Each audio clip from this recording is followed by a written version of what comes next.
আসসালামু আলাইকুম। বাংলাদেশের রাজনীতির যে একটা টালমাটাল অবস্থা, আসলে কথা না বলেও পারা যায় না, তাই কিছু কথা বলতে চাই। এই বাংলাদেশের রাজনীতির মধ্যে শুধু একমাত্র ভারতের পক্ষে গোলামি করার জন্য প্রত্যেকটা রাজনৈতিক দলের প্রধানরা প্রাণ হারাচ্ছে, কেউ পালিয়ে বেড়াচ্ছে শুধু এই ভারতের গোলামির জন্য। এই ভারতের মধ্যে যে কি মধু আছে সেটা রাজনীতিবিদদের যারা প্রধান তারাই জানে। আসলে আল্লাহকে কেউ ভয় করে না। যারাই মুখে মুখে বলে, অন্তরে হয়তো আল্লাহকে ভয় করে না, ভয় করে শুধু ইন্ডিয়া ভারতকে। এই জন্যই তাদের এই পরিণতি। এই যে লন্ডন থেকে বিএনপি প্রধান, বর্তমানে প্রধানমন্ত্রী তারেক রহমান, তিনি ফিরে এসেছেন। ফিরে আসার মধ্য দিয়ে ভারতের পত্রিকায় নিউজে হেডলাইন হয়েছে যে খালেদার শেষ সম্বল তারেক রহমান ভারতের সম্মতিক্রমে দেশে ফিরছেন। এই যে নিউজগুলো হয়েছে, বাংলায় বলে যে নাকে খত দিয়ে ফিরে আসা। এই যে কথাগুলো রটেছে, নিউজ হয়েছে, এই নিউজগুলোর খণ্ডন করেননি প্রধানমন্ত্রী তারেক রহমান। এতে আমরা বাংলাদেশের সাধারণ জনগণ বুঝতে পারছি যে হ্যাঁ, ভারতকে রাজি খুশি করেই বাংলাদেশে ফিরছেন রাজনীতির মধ্যে তারেক রহমান। আর এটাই সত্য। আগের মতো বাংলাদেশের জনগণকে বোকা বানানোর সময় এখন নেই, কারণ এখন মিডিয়া সবার সামনে, সবার হাতে হাতে মোবাইল। সেকেন্ডের মধ্যেই মানুষের সত্যটা বুঝতে পারে, মিথ্যাটাও বুঝতে পারে।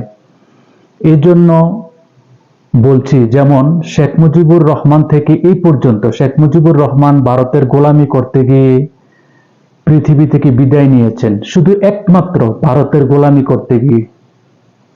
তারপর জিয়াউর রহমান কর্নেল তাহেরের নোটিশের মধ্যে সিপাহী যে বিপ্লবের মধ্য দিয়ে বাংলাদেশের পরিচিত হয়েছেন জিয়াউর রহমান প্রেসিডেন্ট। বাংলাদেশে যত প্রেসিডেন্ট এসেছে তার মধ্যে স্ট্রং ও সৎ নিষ্ঠাবান এক প্রেসিডেন্ট জিয়াউর রহমান। তিনি বাংলাদেশকে সুন্দরভাবে পরিচালিত করেছেন, এমনকি বাহিরের মধ্যে তার নাম প্রচার হয়েছে, সুনাম হয়েছে।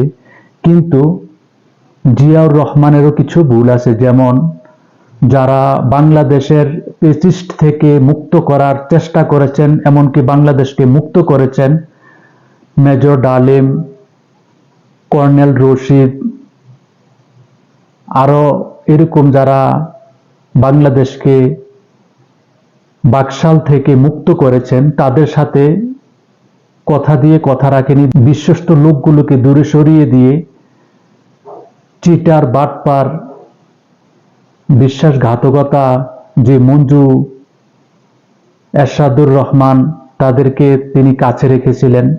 এই জন্য তিনিও পৃথিবী থেকে বিদায় নিয়েছেন।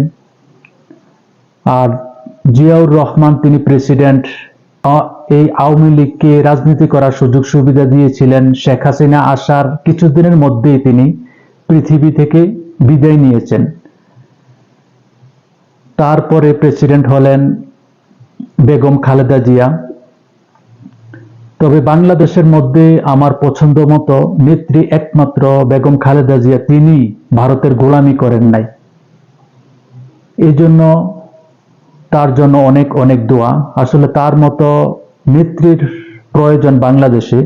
তিনি ভারতের কমন মানেন নাই, গোলামি করেন নাই, না করে 3বার প্রেসিডেন্ট হয়ে বাংলাদেশকে সুন্দরভাবে পরিচালিত করেছেন।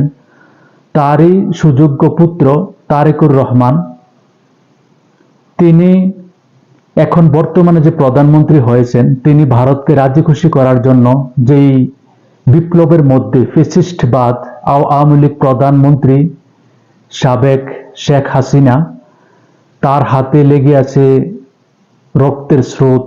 বাংলাদেশের অগণিত পরিবারের কলিজার টুকরা সন্তানগুলোকে শহীদ করে দিয়েছেন তিনি বাংলাদেশের ক্ষমতায় থাকার জন্য সব যত স্তরের অপরাধ আছে তিনি সংগঠিত করেছেন। কোমলমতি বাংলাদেশের শিক্ষার্থী, কলেজ ছাত্রছাত্রী, স্কুল ছাত্রছাত্রী, বিশ্ববিদ্যালয় ছাত্রছাত্রী তারা একত্রিত হয়ে যেই প্রতিরোধ গড়ে তুলেছিলেন, এই প্রতিরোধের মুখে পড়েই শেখ হাসিনা পালিয়ে গিয়েছেন তার প্রিয়তম ইন্ডিয়ার মধ্যে। যে ইন্ডিয়ার গোলামি তিনি করেছেন, সেই ইন্ডিয়ার মধ্যেই তিনি ফেরত গিয়েছেন। বাংলাদেশের জনগণ তাকে তাড়িয়ে দিয়েছে। যে 1500 বা 2000 শহীদ হয়েছে, এই রক্তের স্রোতের উপরে ডক্টর ইউনূস এসেছেন। তিনি যতটুকুই করেছেন তার আলোচনাও আছে, সমালোচনাও আছে। তবে শেষে দিয়ে ইলেকশনের মধ্যে যে ইঞ্জিনিয়ারিং প্রতারণা করেছেন ডক্টর ইউনূস, তিনি কখনো বাংলাদেশের জনগণের কাছে ক্ষমা পাবেন না। আর বর্তমানে তারেকুর রহমান প্রধানমন্ত্রী, আশা করেছিলাম তিনি জুলাই সনদ মেনে নিবেন, বিরোধী দল সরকারি দল মিলেমিশে বাংলাদেশকে উন্নতের শিরোহয়ে তিনি পৌঁছে দিবেন। আসলে এখন দেখছি যে গাদ্দারি আবার শুরু হয়েছে, বিশ্বাসঘাতকতা শুরু হয়েছে। স্বরাষ্ট্রমন্ত্রী সালাউদ্দিন তিনি যেই ভাব ভঙ্গিমায় চলছেন, মনে হচ্ছে যে তিনি আরেকটা পেচিস্ট হয়ে উঠছেন। তিনি তো ভারত থেকে প্রশিক্ষণ নিয়ে আসছেন, তাকে স্বরাষ্ট্রমন্ত্রী বানিয়েছেন, তাহলে তো এরকমই হবে। আর পিছন দিয়ে তিনি যে বিশ্বাসঘাতকতা করছেন, মুখে মুখে ভালো কথা বলছেন, সংবিধান সংবিধান সংবিধান যদি মানতে যায়, তাহলে আপনাদের যে ইলেকশন হয়েছে, আপনারা যে এখন প্রধানমন্ত্রিত্ব গ্রহণ করেছেন, সরকারি যত আমলারা আছে, আপনারা যে ইলেকশনের মাধ্যমে এসেছেন, এটাই তো অবৈধ। তো আপনারা সংবিধান হুবহুব কিভাবে মানবেন? এই সংবিধান রচিত হয়েছে ভারতের ইচ্ছাক্রমে। এই সংবিধান বাংলাদেশের নতুন প্রজন্ম চায় না। তাই সংবিধানকে পরিবর্তন করেন, নিহিত সংস্কার করেন।